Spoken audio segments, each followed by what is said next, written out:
ভারতের রাজনীতিতে এক অভিনব ঘটনা, জন্ম নতুন রাজনৈতিক সংগঠন ককরোচ জনতা পার্টি। এই ককরোচ জনতা পার্টির প্রতিষ্ঠাতা কি উদ্দেশ্য রয়েছে তাদের? এই পার্টির সূত্রপাত কিভাবে, কারাই বা যোগদান করছে? সিজেপি যোগদানের শর্তাবলী বা কি, জানুন বিস্তারিত। একদিকে যখন দেশে ভারতীয় জনতা পার্টি রাজ করছে, তখন সোশ্যাল মিডিয়ায় নতুন দল আত্মপ্রকাশ করছে, নাম ককরোচ জনতা পার্টি। শুনতে অদ্ভুত লাগলেও আপনি যদি বেকার বা অলস হয়ে থাকেন, এমনকি সারাদিন বেশিরভাগ সময়টি সোশ্যাল মিডিয়ায় কাটিয়ে দেন, তাহলে আপনি অনায়াসে এই ককরোচ জনতা পার্টি বা সিজেপি তে যোগ দিতে পারেন। কারণ ইন্টারনেটে দুনিয়া ছাড়িয়ে অভিনব ডিজিটাল আন্দোলন এখন তরুণ প্রজন্মের প্রতিবাদের একটি বিরাট প্ল্যাটফর্ম হয়ে উঠেছে।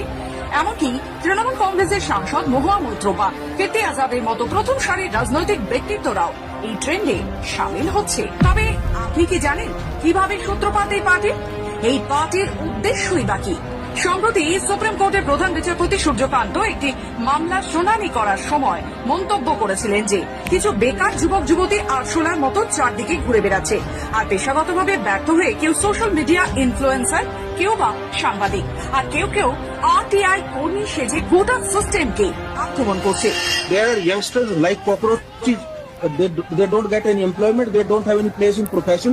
Some of them become media. Some of them become social media. Some of them become RTI activists. Some of them become another activists, and they start attacking everyone.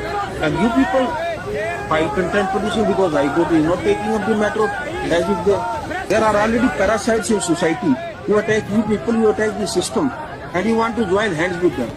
তবে বিচারপতির এই আরশোলা এবং পরজীবী মন্তব্যের পরেই দেশের বেকার যুব সমাজ ক্ষোভে ফেটে পড়ে, আর ঠিক তারপরে সোশ্যাল মিডিয়ায় প্রতিবাদে ঝড় ওঠে প্রধান বিচারপতির মন্তব্য শুনে। এমন তো অবস্থায় এই মন্তব্যের ঠিক পরদিন অর্থাৎ 16 মে ব্যঙ্গাত্মকভাবে আত্মপ্রকাশ করে ফেলে ককরোচ জনতা পার্টি। আর মাত্র একদিনেই এক্স এবং ইনস্টাগ্রামে লক্ষ লক্ষ মানুষ পেজটিকে ফলো করতে শুরু করে।